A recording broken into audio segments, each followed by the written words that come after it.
Hare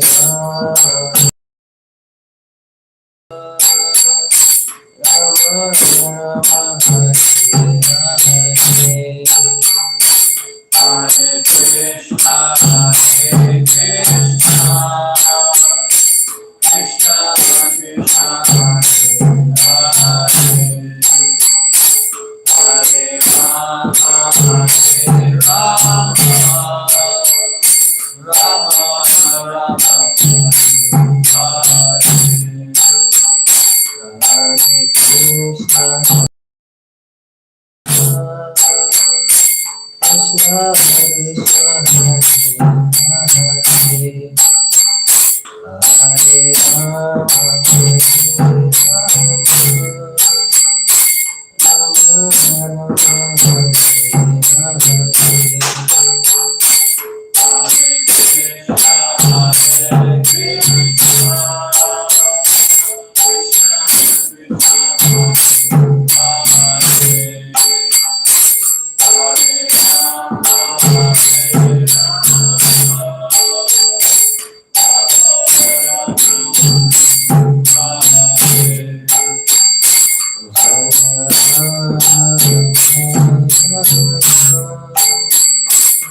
Om Namo Bhagavate Vasudevaya.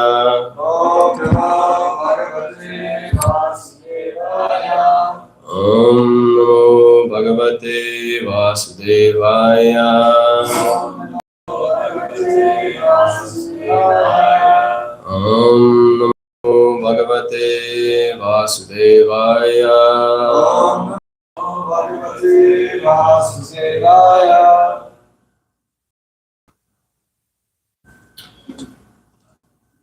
Narayam Namaskritya Naranam Namaskritya Naram Chaiva Narottamam Naram Jaiva Narottamam Devyam Saraswatim Vyasam Divya Saraswati Vyasam Tato Jayam Udirayet Jayam Divya Nastapesho Bhadreshu Restoration Bhagaveshu Nityam Bhagavata Sevaya Jam Bhagavata Sevaya Bhagavate Uttama Shloke Bhagavate Uttama Shloke Bhaktir Bhavati Naishtiki. Bhakti Bhagavati Naishtaki. Before reciting the Srimad Bhagavatam, which is our very means of conquest, one should offer respectful obeisances unto the personality of Godhead, Narayana, unto Nara Narayana Rishi, the supremmost human being, unto Mother Saraswati, the goddess of learning, and unto Srila Vyasadeva, the author. Welcome everybody. It is Wednesday, September 4th. We are reading from Srimad Bhagavatam, Canto 4, verse 24, text 27. Chapter 24, verse 27.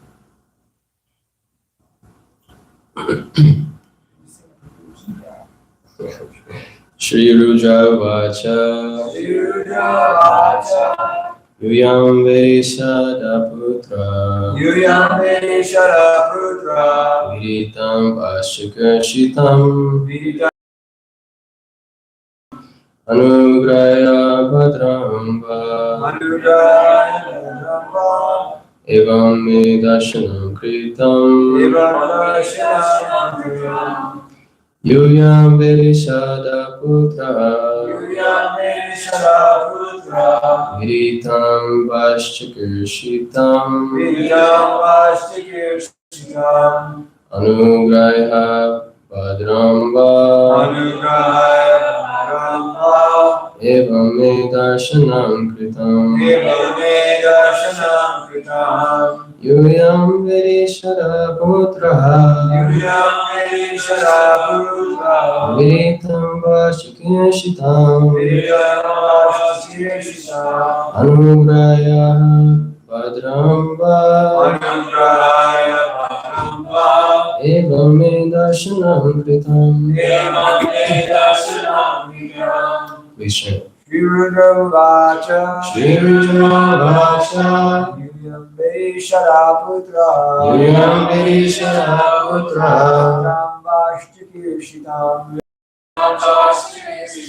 Anugrahaya Bhadrambha Evame Darshanam Kritam Evame darshanam kritam. Shri Rudra Vacha Yuyambe Sharaputra Vedavashtakirsitam Anugrahaya Bhadrambha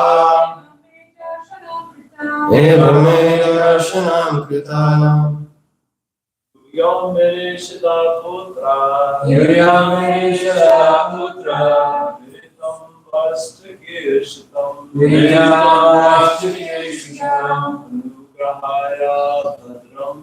Anugrahaya Bhadrambha Evame darshanam kritam. Shri Rudra Vacha Yuyambe Sharaputra Vedavashtakirsitam Anugrahaya Bhadrambha Anugrahaya Bhadrambha Darshanam kritam. Okay, word for word. Shri Rudra Vacha. Lord Shiva began to speak. Yuyam, all of you. Virishada, of King Prachanabhari. Udra, sons. Viritam, knowing.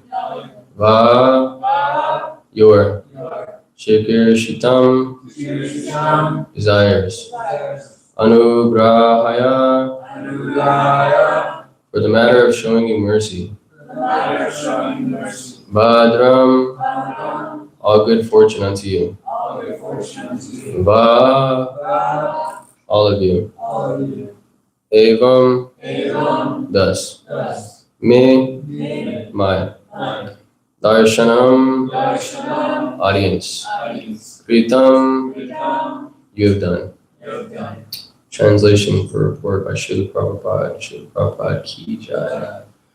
Lord Shiva said, "You are all the sons of King Prachanabhari, and I wish all of you good fortune. Wish all good fortune to you.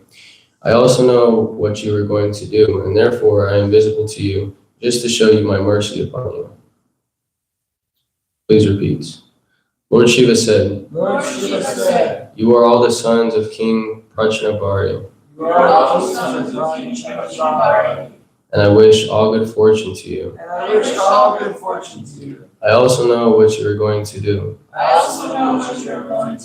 and therefore I am visible to you just to show you my mercy upon you." By these words, Lord Shiva indicates that what the princes were going to do was known to him. It is in fact that they were going to worship Lord Vishnu by severe austerities and penances. Knowing this fact, Lord Shiva immediately became very pleased, as apparent by this next verse.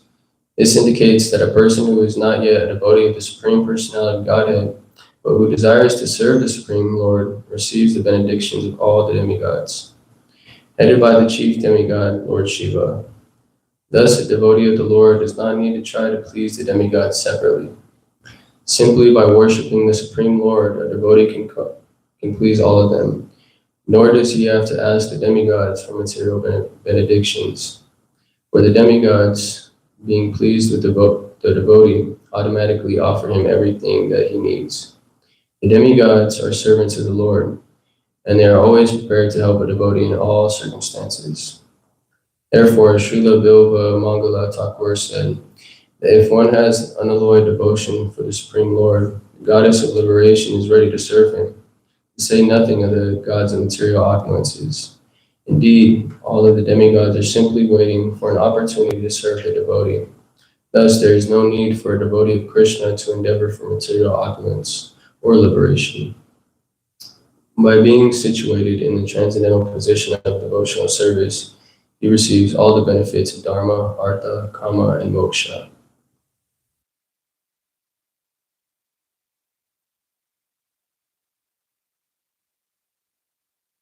Om Jnana Tivranyasya Jnana Shalakaya Chakshurumritam Jena Tasmai Shri Gurave Namaha Shri Chaitanya Manobhistam Stapitam Yena Bhutale Swayam Rupa Kadamayam Dadati Swapadantikam He Krishna Karuna Sindho Dinabandhu Jagatpate Gopisha Gopikanta Radhakanta Namostute Tapara Kachana Gaurangi Radhe Vrindavaneshwari Krishna Bhanu Sutta Devi Pranami Hari Priye Vanchakalpa Drubhyascha Kripa Sindhu Bhyevacha Patitanam Pavanebhyo Vaishnavebhyo Namo Namaha.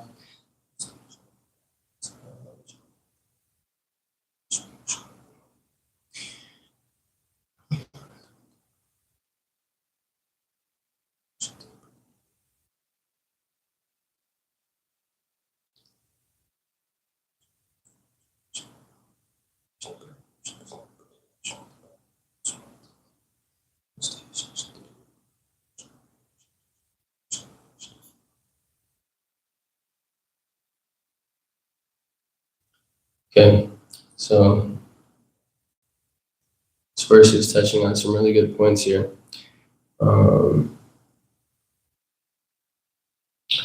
So it first starts off, these princes are going to worship Lord Vishnu by severe austerities and penances. So Shiva becomes very pleased with them because Shiva is the topmost Vaishnava.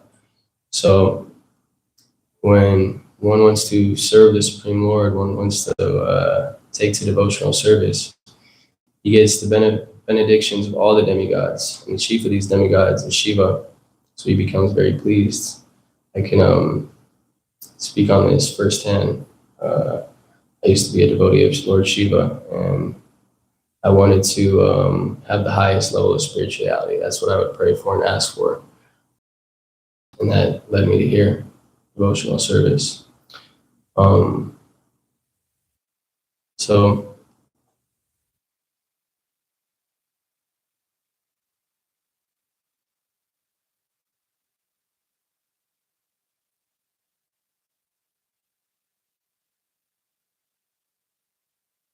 So it says, try to please the demigods separately. So it can be akin to a tree, watering the roots of the tree.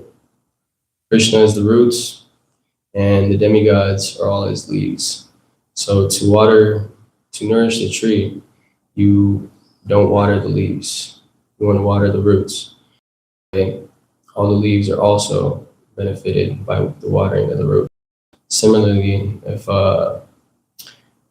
you are hungry, you feed the stomach.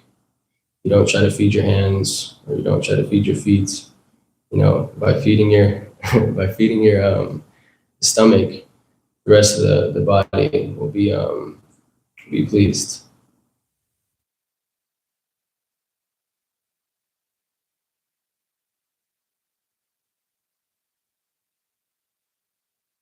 So I got a verse from the Bhagavad Gita. It says, verse 925, do you know the Sanskrit? Antideva Vrata.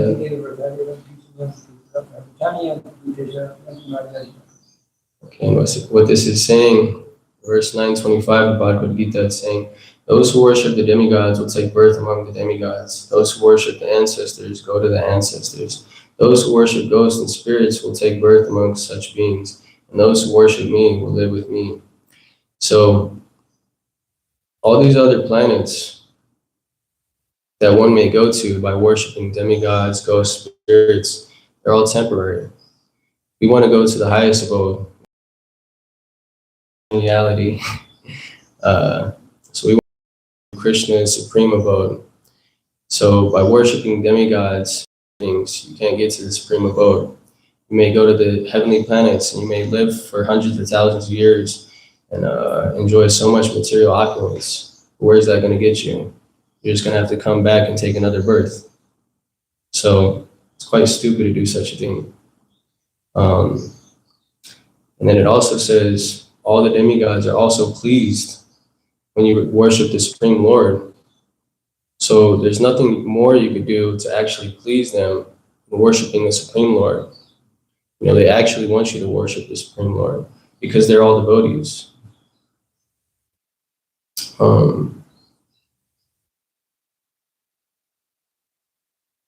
Yeah, so many people are hankering over material opulences, wanting these material things, but where does that get them?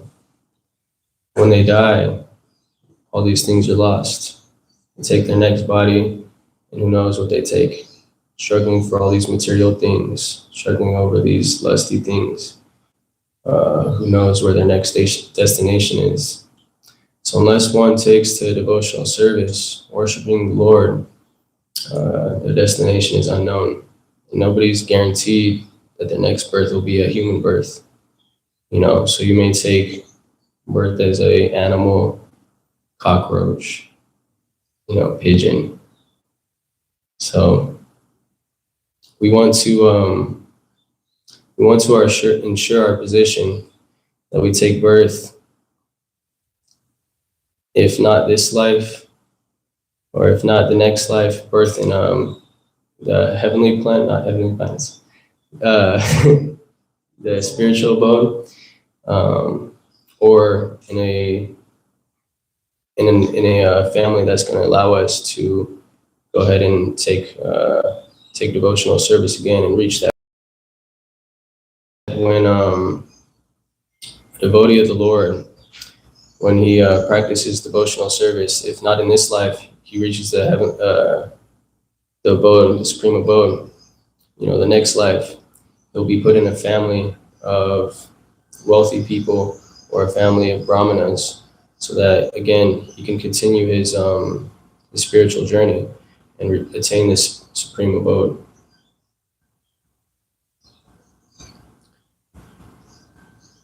And then I got another verse here from the Bhagavad Gita, which says, it's 12:8, you know the Sanskrit?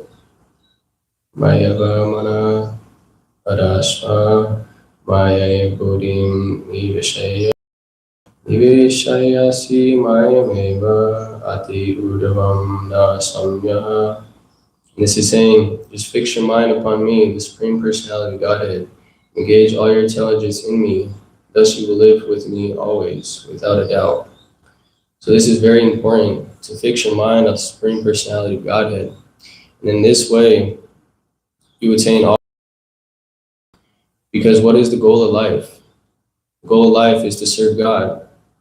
To really serve God, not to go to church, you know, once a week. To really live it every day, thinking of God. Really absorbing your mind in this, so that at the time of death, you don't take birth at the heavenly planets or the hellish planets or the Yamadutas come to get you, you know. The Vishnudutas will look at you and will say, wow, we performed such nice devotional service. Come on, let's go to Krishna. It's so important, especially in this world we live in today. There's so much miseries. This world is full of miseries. It's a place of suffering. Many people don't know that they are suffering, because many people are covered over with illusion. They say, oh, I'm happy. But are they really happy? Do they know what real happiness is? You know, they struggle for whatever they might struggle for, and then they have glimpses of happiness. They have moments of happiness sometimes. It doesn't last.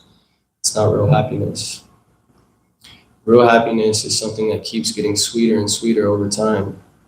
It doesn't go away whenever, you know, you have a bad mood, or whether you don't get this thing or you don't get this boy or girl, that real happiness stays with you. Where does happiness come from? It comes from Krishna. Rama means the reservoir of all pleasure. So pleasure is coming from Krishna. And if we really want to have pleasure, if we really want to be happy in this world, we must fix our mind on the Supreme Lord.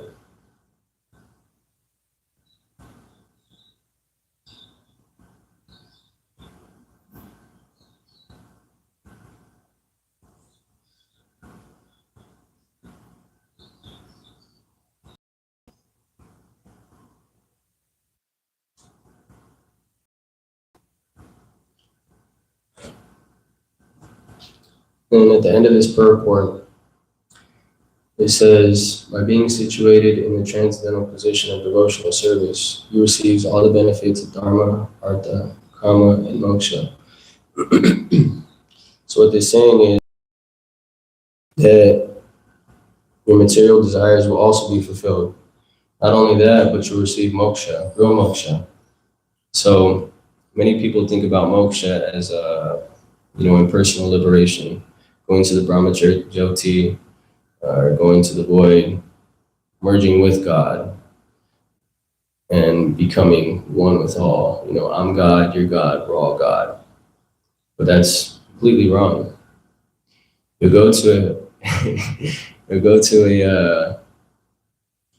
this abode, and it'll be real nice, very pleasant, peaceful. But that's all it is. And after a while, that gets boring, because we want love, we want this affection, and we want to have relationships with one another. There's just millions of souls in this light. There's no interaction. There's just peace. It's very boring. So we want to live in the supreme abode where Krishna's pastimes are eternally taking place, that we can be part of these pastimes, we can serve him, and our pleasure will always continue to increase.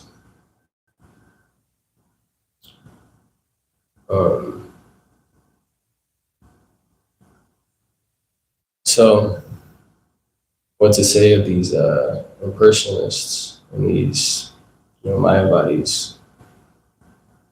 Where are they going to go? They go to the Brahmajyoti, and they come back here and they take another birth. And it's not guaranteed that they're going to take devotional service either. They may, but they may just fall back down into a lower degraded state. And then they have to go through this misery of material life, birth, death, disease, and old age. And who really wants to go through all of this? We've been doing this so much we've been going through this, through so many species, animals, plants, whatever it is. It's not the way to live. What we really need is devotional service. We need the love of the Supreme Lord, the love of devotees around us, with that one pointed focus that we're going to serve the Supreme Lord. That's kind of what Shiva is showing us here in this verse. When these kings are coming to, these princes are coming to perform devotional service, Shiva is very pleased. He's bestowing them with all benedictions.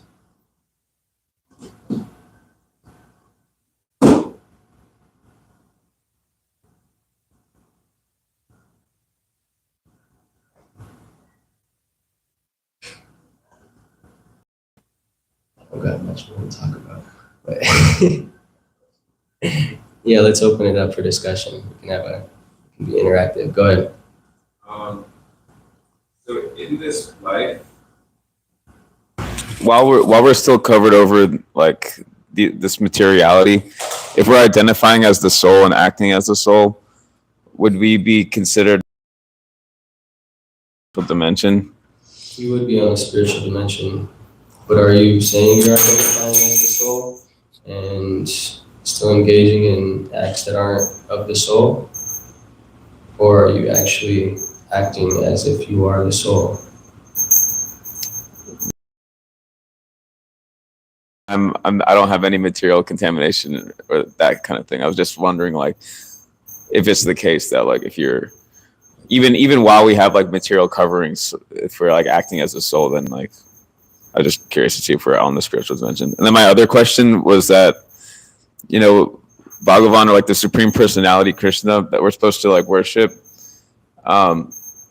Sometimes it's confusing to me because it's like there's Krishna, there's Simha, there's like all these different personalities, and we're worshiping the Supreme Personality of Godhead, and we say Krishna, and yet Nrsimha seems different than Krishna.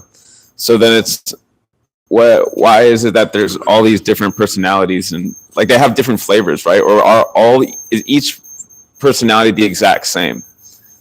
Or is one of them more supreme than the other? Or are they just different aspects of the same personality? So everything is emanating from Krishna, but his direct emanations are no different from him. They may have different personalities, but still Krishna. So yeah, Krishna is ever expanding. Even as we speak, he's still expanding. Krishna is inconceivable. So he's always expanding. He has so many expansions. His direct expansions are Krishna. They are him. Balaram, Nrsimha. So all these different forms, it's the same person, just different expansions.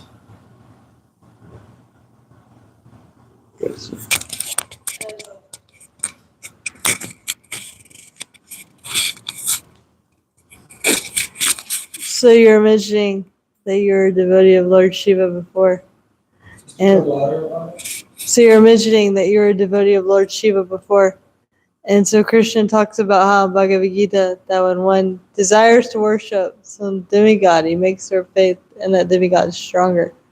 So for you, what was it that made you, that really convinced you to like become a devotee of Krishna? I would say I started getting into a little bit of Tantra too. And in Tantra, you find out that you have to worship your Ishta Devata, which is your worshipable deity by birth. And I kept doing kept coming back as Krishna. And I didn't want it to be Krishna because I wanted it to be Shiva. But kept coming up as Krishna. And then, I wasn't praying for much. I just asked Shiva, like, burn everything in me that's not spiritual. And then take me to the highest level of spirituality, whatever that is. And then so my friend ended up finding a flyer on the side of the road for Ramfest. And he was like, okay, this looks like something Darnell would like. So he saw a free feast, and then, he told me about it. And so then I came. When I first came, I was like, oh, these devotees, like, they don't know what they're talking about. Like, I have the wisdom within. And then, so, talking to Gurudev and talking to Kirtan Ishwar, started figuring out, like, how foolish I really was. And started doing my own research, too. And they would tell me stuff, like, oh, they can't be right. And then it came back and it was right. So then I had faith in the scriptures. And I was like, okay, Krishna's God. I could accept Krishna as God. And it took me a little bit to actually gain this like faith of actually wanting to serve Krishna. But yeah, that's how it kind of started.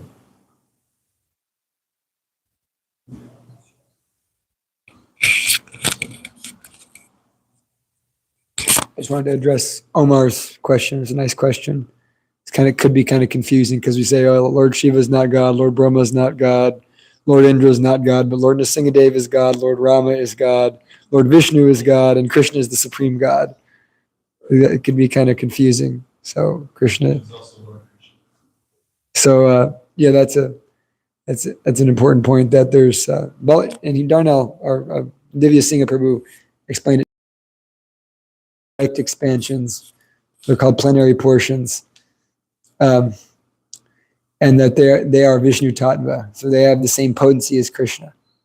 Like Lord Nrsingadev, or essentially not exactly the ultimate same potency, but for all intents and purposes, they have the same potency as Krishna. Like Lord Nrsingadev has the same potency as Krishna. Lord Ram has the same potency as Krishna. They have all 6 opulences in full, making them Bhagavan. And so they are completely free, eternally liberated, never illusioned, expansions of the personality of Godhead. And Krishna is the supreme person. Ete chamsha kalu pumsha Krishnastu Bhagavan Swayam. All of them are coming from Krishna. So are we to understand that each one of them is omniscient? Yes, absolutely. All of them. Lord Chaitanya is omniscient. They're all omniscient, and they're all ever existing in their own eternal abodes.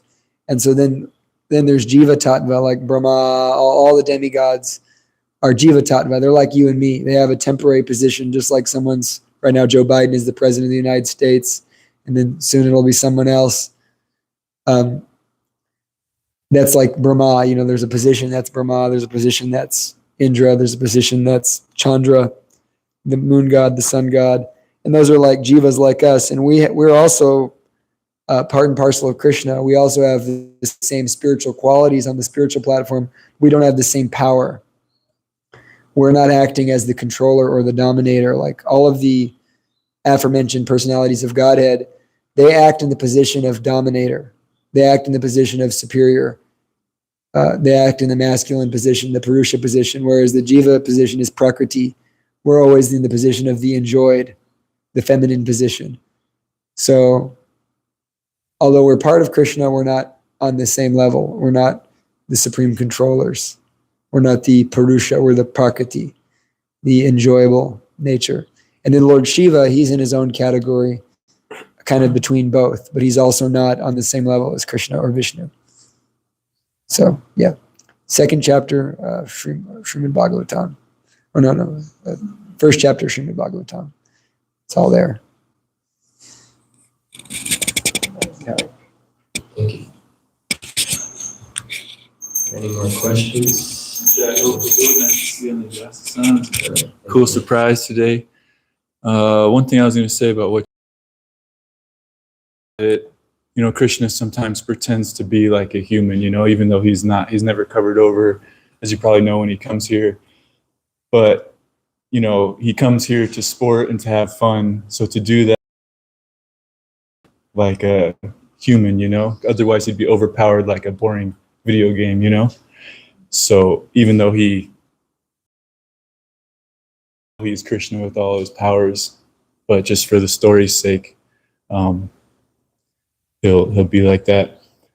I was going to say, you guys have maybe noticed Srila Prabhupada's moods sometimes when you look at him, and I looked over at him and he looked like he was like smiling.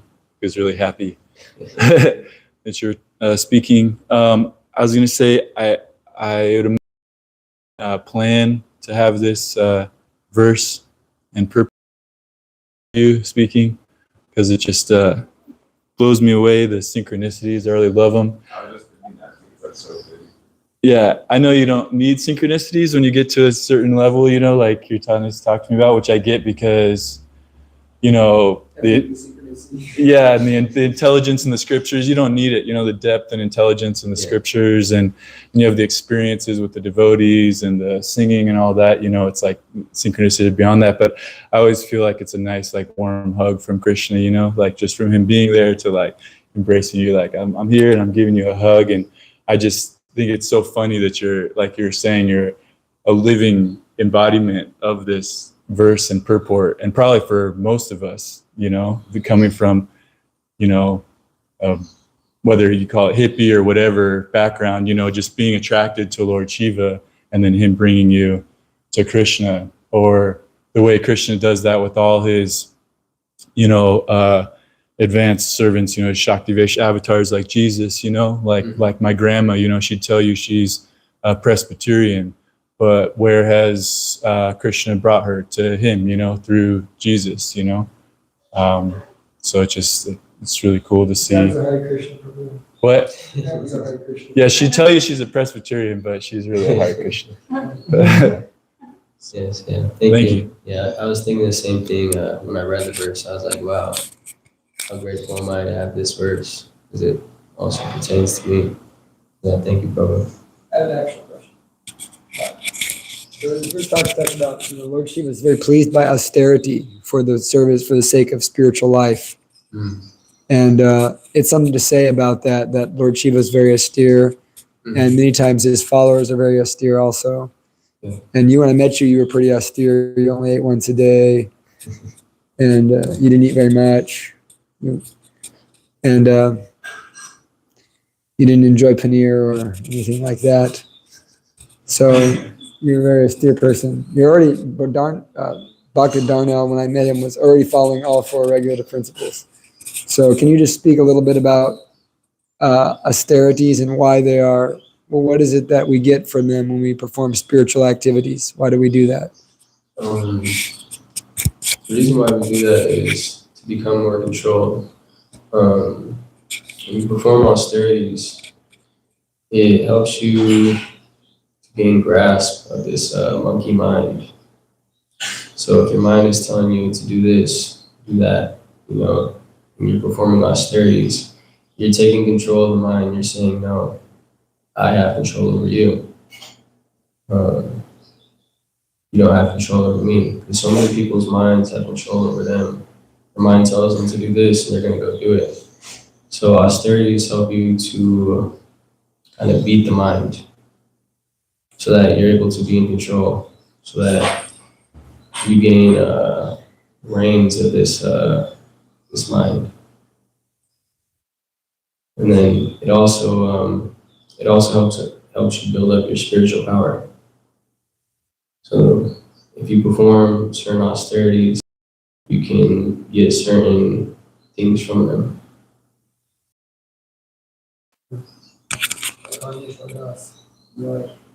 So austere, 400 books, 500 books a day, every day. Every person he meets just takes a book from him because he's so austere. He's the most austere book distributor, eating granola for 5 months, living in the mountains in Michigan. You got something, Lavanga? Nothing. I was trying to hear you. Did you speak on how the spiritual love is more important than austerity? You obviously need the austerity, but for lazier devotees like me, it's not. I have to remember that, Yeah, this is more when I was like young. So now I don't perform so much of these austerities anymore. I just try to regulate myself. I don't overdo things. But the most important thing is to love Krishna. So forget all the austerities, forget, all the other things. If you just love Krishna, that's really all you need. Yeah, they're important, no doubt. Discipline and very important, but not the end goal, right? Like how we see, Hiranyakashipu or these different, intensely strong demons. They're doing really severe austerities, but they're not having any love for Krishna, at least externally. Yeah, because all these austerities are on the material platform. When you love Krishna, you enter into that transcendental platform. So the austerities are nice to help you with your Krishna consciousness, but one shouldn't try to overdo it just for the sake of, oh, I'm so austere.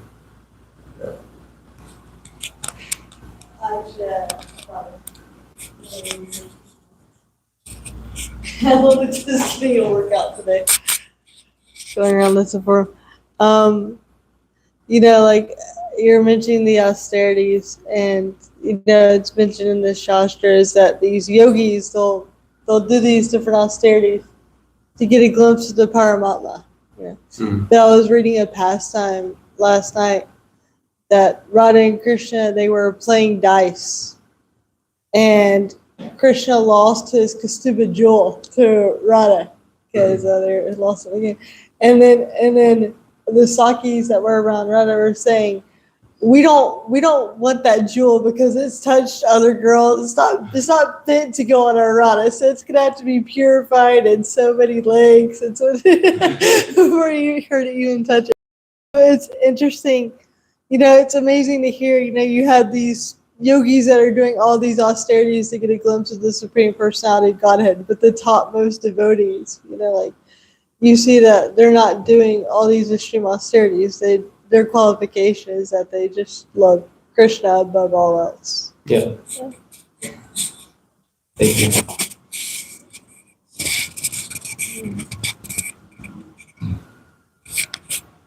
In the interest of fairness and balance, you mentioned that one should not overdo austerity. Mhm. Neither one should underdo the required practices of bhakti. Yeah. In the name of thinking that, that's just too much. Like, for example, chanting 16 rounds is too much. Rising early is too much. No, there are certain things that are required, and those are prescribed austerities that Prabhupada has given us, knowing well who we are and what we can and can't do. Mhm. And he's given a minimum, and one should at least do the minimum, if not more, and not think that, that austerity, that verse says that, what is the use of austerities if you don't love Krishna? And if, that verse I quoted a couple of weeks ago from the Narada Pancharatra. So one should be perfectly willing to do at least the basic austerities of Krishna consciousness. And actually one should be enthusiastic to try to accomplish that. Even if one finds it a struggle and difficult, still one should not, cut the corners. Yeah. Saying, that's not required. I don't have to do that. I did all austerities in my previous life, like a whole bhakta swapachota gadiyan, one who's chanting the holy name, that verse in the Bhagavatam, performed all austerities, studied the Vedas, done the sacrifices, done everything required. I've already done all that because I'm chanting the holy name now. Yeah. But still one should take whatever one can take. And if one can't take the minimum, then one should seek help from others. Mhm. How can I do better? How can I perform the required thing instead of just saying, forget it. It's too austere for me. I'm just going to, go live in an apartment and be a slob or something, whatever. No, one should actually strive to do better. Yes. In all cases. So these austerities that we perform, since we're at a lower level, we don't have that frame. We're not like the gopis. We have to perform these austerities so that we can purify our minds and purify our hearts. Even when one is at that higher level, in our movement, they still do these austerities as an example to show others. So yes, the austerities are. The advanced devotees do show the example of doing things that even if they don't really need to. Yes. But they set the example and show by their behaviors for others to follow. Prabhupada did that. I just wanted to make a comment on also Omar's question. In text 19 of the Brahma Samhita, it says, Diparache eva hidasano adupetya dipayate vavita hetu samana dharma yastatrage vahicha vishnu tayavi bhakti govinda madhipurisham tamaham bhajami. So that is explained by Lord Brahma that just like you have an original candle and that lights all the other candles. And so they all appear, they're all candles lit, but there's an original candle, and that original candle is Krishna. So even though the incarnations appear, do so many things full of the six opulences, there's an original candle that infused all the others. So that's Krishna.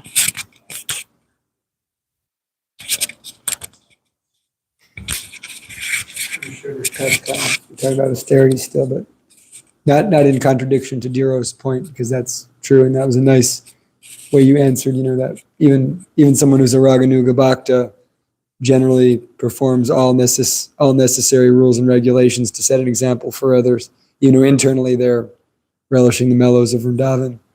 But there's one pastime in the Chaitanya Charitamrita speaking about unnecessary austerity, or the austerities that are, like austerities in the performance of devotional service are prescribed, and austerities to spread the Sankirtan movement, like, living in a van or whatever someone's doing to spread the Sankirtan movement, going out in the heat and doing books. Those austerities are so pleasing to Lord Chaitanya, but unnecessary austerities just for the sake of performing austerities are not pleasing. And then there's this one story of one brahmachari, and he was very anxious to see Lord Chaitanya chanting. And all he was doing was drinking milk. He was just drinking milk for many days, and he didn't do anything else but drink milk. That was all he ate. And so he approached Srivas Thakur, and he said, I want to see Lord Chaitanya. And so he came into the kirtan, but he hid him. Srivas Thakur hid him behind something. And Lord Chaitanya was trying to get into the kirtan. He said, something's wrong here. And then he found the brahmachari, and he was very angry. He told him to get out of here and get lost. And later on, Lord Chaitanya said to him, do you think you can please me just by drinking milk? You think that's enough to please me? So, yeah, just want to share that pastime.